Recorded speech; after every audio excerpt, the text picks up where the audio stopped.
നമസ്കാരം. Raf talk മലയാളത്തിലേക്ക് അവർക്കും സ്വാഗതം. തോറ്റു തുടങ്ങിയ കേരള ബ്ലാസ്റ്റേഴ്സിനെ ഭയക്കണം എന്ന് നമ്മൾ പറയാറുണ്ട്. മുമ്പ് പല സീസണുകളിലും അങ്ങനെ പറഞ്ഞിട്ടുമുണ്ട്. ബ്ലാസ്റ്റേഴ്സ് ഫൈനലിലേക്ക് എത്തിയിട്ടുമുണ്ട്. എന്നാൽ ഇത്തവണ കൊച്ചിയിൽ ആദ്യ മത്സരം കഴിയുമ്പോൾ പഞ്ചാബിനോട് കേരള ബ്ലാസ്റ്റേഴ്സ് തോൽക്കുമ്പോൾ ആ ചോദ്യം വീണ്ടും ഉയരുകയാണ്. തോറ്റു തുടങ്ങിയ ഈ ബ്ലാസ്റ്റേഴ്സിനെ ഭയക്കണോ? തീർച്ചയായിട്ടും കൊച്ചിയിൽ ഇന്ന് നമ്മൾ കാണാൻ ആഗ്രഹിച്ച കാര്യമല്ല, അതല്ല നമ്മൾ യഥാർത്ഥത്തിൽ ആശിച്ചത്. ബ്ലാസ്റ്റേഴ്സിൻ്റെ പ്രകടനം എടുത്തു നോക്കുമ്പോൾ തീർത്തും അഡ്രിയാൻ ലൂണയെ മിസ് ചെയ്തു. ലൂണ കളിച്ചില്ല എന്നുള്ള എക്സ്ക്യൂസ് പറഞ്ഞുകൊണ്ട് മാറാനൊന്നും പറ്റില്ല. നിരാശപ്പെടുത്തിയ പ്രകടനം തന്നെയാണ് ബ്ലാസ്റ്റേഴ്സിൽ നിന്ന് വന്നത്. പ്രത്യേകിച്ച് ഫസ്റ്റ് ഹാഫിലുള്ള പ്രകടനം അത് നമ്മൾ എടുത്തു പറയണം. ഒരിക്കലും നമ്മൾ പ്രതീക്ഷിച്ചിട്ടില്ല അങ്ങനെ ബ്ലാസ്റ്റേഴ്സ് ടീം ലക്ഷ്യബോധമില്ലാതെ പന്ത് തട്ടുമെന്ന്. ഒരുപക്ഷെ കോച്ച് ആദ്യ 11 ഇറക്കിയതിൽ പാളിപ്പോയോ എന്നുള്ള ചർച്ചകൾ പോലും ഓരോ ഭാഗങ്ങളിൽ ഇപ്പോൾ ഉയരുന്നുണ്ട്. അതായത് കോമെ പെപ്രയെ മുന്നേറ്റങ്ങളുടെ ചുക്കാൻ ഏൽപ്പിച്ച് രാഹുലിനെയും ഐമനെയും മുന്നേറ്റങ്ങളുടെ ഇരു പാർശ്വങ്ങളിൽ നിർത്തി സദോയിക്ക് ക്രിയേറ്റ് ചെയ്യാനുള്ള റോള് കൊടുക്കുകയാണ് ചെയ്തത്. ലൂണയല്ല സദോയി എന്ന് മനസ്സിലാക്കണം. ലാക്ക് ഓഫ് ക്രിയേറ്റിവിറ്റി ബ്ലാസ്റ്റേഴ്സിൻ്റെ ആദ്യ ഹാഫിലെ പ്രകടനത്തിലുടനീളം നമ്മൾ നിഴലിച്ച് കണ്ടിരുന്നു. യഥാർത്ഥത്തിൽ ഇടത് പാർശ്വത്തോട് ചേർന്ന് കളിക്കുമ്പോഴാണ് നോഹ് സദോയി വളരെ അപകടകാരിയായിട്ട് മാറുന്നത്. അദ്ദേഹത്തിൻ്റെ നേച്ചുറൽ പൊസിഷൻ അതാണ്. നമുക്ക് മധ്യനിരയിൽ ഫ്രെഡിയും കോയഫുമാണ് ഇറങ്ങിയത്. ഇവിടെ യഥാർത്ഥത്തിൽ വിപിനെ നമ്മൾ മിസ് ചെയ്തു. വിപിൻ്റെ പാസിംഗ് റേഞ്ച് ഒന്നും ഫ്രെഡിക്കില്ല എന്നുള്ളതാണ് യാഥാർത്ഥ്യം. പിന്നെ ഡിഫൻസിൽ സന്ദീപും പ്രീതം കൊട്ടാലും ഡ്രിൻസിച്ചും സഹീഫും ഇതായിരുന്നു ബ്ലാസ്റ്റേഴ്സിൻ്റെ ഒരു നിര. ഗോൾ കീപ്പറായിട്ട് സച്ചിനും. യഥാർത്ഥത്തിൽ ആദ്യ പകുതിയിൽ എന്താണ് സംഭവിച്ചത്? ബ്ലാസ്റ്റേഴ്സിന് എതിരാളികളുടെ പെനാൽറ്റി ബോക്സിൽ, ഓപ്പോസിഷൻ ബോക്സിൽ ഒരു ടച്ച് പോലും വേണ്ട വിധത്തിൽ എടുക്കാൻ പറ്റിയില്ല എന്നുള്ളതാണ് യാഥാർത്ഥ്യം.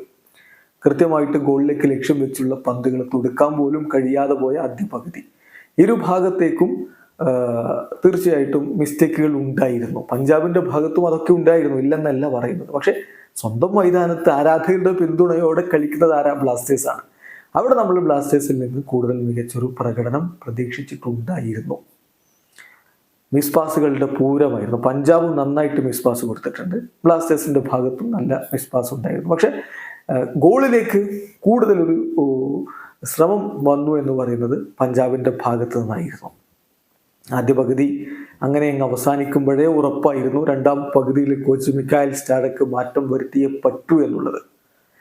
അദ്ദേഹം ആ മാറ്റം വരുത്തി. ഏതു മാറ്റം? നോഹിനെ ഇടതുപാർശ്വത്തിലേക്ക് മാറ്റി. ഐമനെ പിൻവലിക്കുന്നു. പെപ്രയെ പിൻവലിച്ചിട്ട് അദ്ദേഹം ഹീസസ് സിമോനസിനെ കൊണ്ടുവന്നു. എന്തുകൊണ്ട് ഈ മാറ്റം? ഹാഫ് ടൈം വരെ പോയി. തുടക്കത്തിൽ തന്നെ ഇങ്ങനെയായിരുന്നില്ലേ ടീം ഇറക്കേണ്ടിയിരുന്നെന്ന ചോദ്യമുണ്ട്. വിപിൻ വന്നപ്പോൾ പാസിങ്ങിൽ വന്ന മാറ്റം നമ്മൾ കണ്ടു. കൃത്യമായിട്ടൊരു ഉദാഹരണം പറയാം വിപിൻ്റെ ആ ഒരു മികവിൻ്റെ. വിപിൻ ബ്ലാസ്റ്റേഴ്സിൻ്റെ ഹാഫിൽ നിന്ന് നേരെ എതിർ പാർശ്വത്തിൽ നിൽക്കുന്ന രാഹുലിലേക്ക് കൊടുത്തൊരു പന്തുണ്ട്. രാഹുൽ അത് പെനാൽറ്റി ബോക്സിലേക്ക് കൊടുത്തെങ്കിലും അത് വേണ്ട വിധത്തിൽ ഫിനിഷ് ചെയ്യാൻ കഴിഞ്ഞില്ല എന്നുള്ളത് ശരിയാണ്. പക്ഷെ ആ പാസിംഗ് റേഞ്ച് നമ്മൾ അവിടെ കണ്ടതാണ്. ലൂണ ഇല്ലാത്തൊരു സാഹചര്യത്തിൽ വിപിൻ്റെ മധ്യനിരയിലുള്ള ആ ഒരു പാസിംഗ് എബിലിറ്റി നമുക്ക് ആവശ്യമായിരുന്നു, ബ്ലാസ്റ്റേഴ്സിന് ആവശ്യമായിരുന്നു. കോച്ച് എന്തുകൊണ്ടോ അതിന് തയ്യാറായില്ല. നോഹ് ഇടതുപാർശ്വത്തിലേക്ക് മാറിയപ്പോൾ അവിടെ നിന്നൊരു കിടിലൻ ഷോട്ട് തീർക്കുന്നത് നമ്മൾ കണ്ടു. അവിടെയാണ് യഥാർത്ഥത്തിൽ നോഹിൻ്റെ ഒരു പൊസിഷൻ. ഏതായാലും രണ്ടാം പകുതിയിൽ ബ്ലാസ്റ്റേഴ്സ് കുറച്ചുകൂടി മികച്ച രൂപത്തിൽ കളിച്ചു വരുന്നു എന്ന തോന്നൽ തന്നെയാണ് ഉണ്ടായിരുന്നത്. അതേസമയം ലൂക്ക മെയ്സിനെ കൊണ്ടുവന്നു പഞ്ചാബ് FC. അവരുടെ ലക്ഷ്യം വളരെ കൃത്യമായിരുന്നു. അവർ നന്നായിട്ട് ഡിഫെൻഡ് ചെയ്ത് നിൽക്കുന്നുണ്ടായിരുന്നു, അത് എടുത്തു പറയണം. വളരെ കോമ്പാക്റ്റ് ആയിട്ടുള്ള ഡിഫൻസുമായിട്ടാണ് പഞ്ചാബ് FC നിന്നുകൊണ്ടിരുന്നത്. അതുകൊണ്ടുകൂടിയാണ് ബ്ലാസ്റ്റേഴ്സിന് കാര്യങ്ങളങ്ങ് മുന്നോട്ട് കൊണ്ടുപോകാൻ കഴിയാതെ പോയത്. യഥാർത്ഥത്തിൽ മധ്യനിരയിൽ തന്നെ ഇങ്ങനെ തട്ടിത്തിരിഞ്ഞിങ്ങനെ നിൽക്കുകയായിരുന്നു. വേണ്ട വിധത്തിൽ ഗോളിലേക്ക് ലക്ഷ്യം വെച്ചുള്ള മുന്നേറ്റങ്ങൾ ഉണ്ടാക്കാൻ ബുദ്ധിമുട്ടി നിൽക്കുന്ന ഘട്ടമായിരുന്നു അതൊക്കെ. കളി അങ്ങനെ ഗോൾ രഹിതമായിട്ട് അവസാനിക്കും എന്ന് തോന്നിച്ച ഘട്ടത്തിലാണ് 86ാമത്തെ മിനിറ്റിൽ അത് സംഭവിക്കുന്നത്.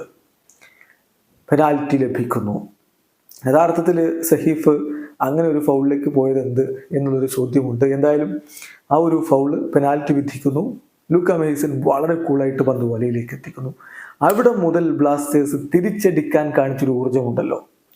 എന്തുകൊണ്ടാണ് ആ ഒരു ഇൻറ്റൻസിറ്റിയിൽ, ആ ഒരു മികവിൽ, ആ ഒരു ഫേസിൽ ബ്ലാസ്റ്റേഴ്സ് തുടക്കം മുതൽ കളിക്കാതെ പോയത് എന്നുള്ള ചോദ്യമുണ്ട്.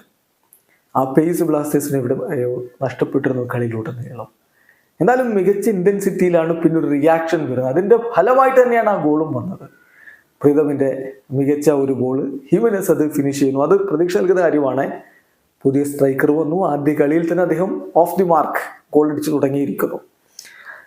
പോട്ടെ, തോറ്റില്ലല്ലോ, 1-1 സമനില അവസാനിച്ചു എന്ന് കരുതിയിടത്താണ് പിന്നെ വീണ്ടും മിഡ്സിലാക്കിൻ്റെ ഗോൾ പിറക്കുന്നത്. അത് തീർച്ചയായിട്ടും എവിടെയായിരുന്നു ആ പൊസിഷനിലുള്ള ഡിഫൻഡേഴ്സ് എന്നുള്ളതാണ് ചോദ്യം. ലൂക്കാ മെയ്സൺ അവിടെ നിന്ന് ആ പന്ത് അങ്ങോട്ട് തള്ളിക്കൊടുക്കുമ്പോൾ ഏതാണ്ട് ആരും പിന്തുടരാനില്ലാതെ സുഗമമായിട്ട് കയറി വന്നിട്ട് പന്ത് വലയിലേക്ക് അടിച്ചിട്ട് പോവുകയാണ് ഫിലിപ്പ് മെഴ്സിലാക്കി ചെയ്തത്. സോ ഡിഫൻസിൽ അവിടെ പാളുന്ന കാഴ്ചയും നമ്മൾ കണ്ടു. കളിയിൽ അത് ചില ഘട്ടങ്ങളിലൊക്കെ ഡിഫൻസ് ബുദ്ധിമുട്ടുന്നുണ്ട്. നിഹാൽ സുധീഷ് മനോഹരമായിട്ട് ആദ്യ പകുതിയിൽ ബ്ലാസ്റ്റേഴ്സിനെതിരെ നീക്കങ്ങൾ നടത്തുന്നുണ്ടായിരുന്നു. സന്ദീപ് നന്നായിട്ട് പണിപ്പെട്ടിരുന്നു. രണ്ടാം പകുതിയിൽ അത്ര ഒരു മികവിലേക്ക് നിഹാൽ പോയി എന്ന് പറയാൻ പറ്റില്ല. അദ്ദേഹത്തിന് ബ്ലാസ്റ്റേഴ്സിന്റെ ജേഴ്സിയോട് ഇപ്പോഴും ഇഷ്ടക്കൂടുതലെന്ന് തോന്നുന്നു. അതുകൊണ്ടാണ് ബ്ലാസ്റ്റേഴ്സ് താരങ്ങളുടെ ജേഴ്സി പിടിച്ചു വലിക്കുന്നത്. ആദ്യം കോയഫിൻ്റെ ഒന്ന് പിടിച്ചു വലിച്ചു, രണ്ടാമതും പിന്നെ അത്തരത്തിൽ നീങ്ങിയപ്പോഴാണ് അദ്ദേഹത്തിന് കാർഡിലേക്ക് റഫറി പോയത്. അതേസമയം രാഹുലിൻ്റെ കാര്യത്തിൽ രാഹുൽ ഇന്ന് മോശമല്ലാത്ത പ്രകടനം തന്നെ നടത്തിയിരുന്നു. പക്ഷെ അവസാനമായ യെല്ലോ കാർഡ് അനാവശ്യമായിട്ട് വാങ്ങിയതാണ്. അദ്ദേഹം അവിടെ കൈ ഒന്നും ഉപയോഗിക്കുന്നില്ല, പഞ്ചിന് പോകുന്നില്ല, ഒന്നും ചെയ്യുന്നില്ല. പക്ഷെ അതൊരു റെക്ലെസ് ചലഞ്ച് ആയിരുന്നു. അവസാന ഘട്ടത്തിൽ അദ്ദേഹം ഒന്ന് ടേൺ ചെയ്യുന്നുണ്ട്. അതുകൂടിയാകുമ്പോൾ സ്വാഭാവികമായിട്ടും ആ ഒരു യെല്ലോ കാർഡ് അർഹിച്ചത് തന്നെയാണ്. പിന്നെ ആ സമയത്തുണ്ടായ അനാവശ്യമായിട്ടുള്ള വാക്കുതരങ്ങളും മറ്റുമൊക്കെ ആയിട്ട് മറ്റുള്ള ചില താരങ്ങൾക്ക് കൂടി യെല്ലോ കാർഡ് ലഭിക്കുന്ന ഒരു സാഹചര്യവും അവിടെ ക്രിയേറ്റ് ചെയ്തു.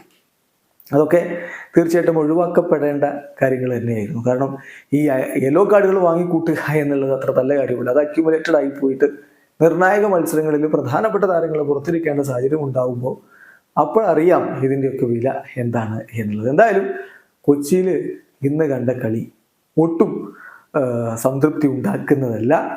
കളി ഒറ്റക്കളി കൊണ്ട് അങ്ങ് എഴുതി തള്ളുകയല്ല ചെയ്യുന്നത്.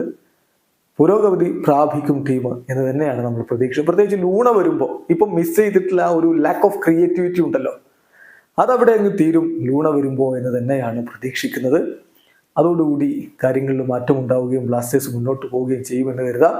തോറ്റു തുടങ്ങിയ ബ്ലാസ്റ്റേഴ്സിന് ഭയക്കണമെന്ന് നമ്മൾ പറയാറുണ്ട്. പക്ഷേ ഇന്നത്തെ കളി കാണുമ്പോൾ അങ്ങനെ അങ്ങ് എതിരാളികൾ ഭയക്കണോ എന്നുള്ളൊരു ചോദ്യം ന്യായമായിട്ടും മനസ്സിലുണ്ട്.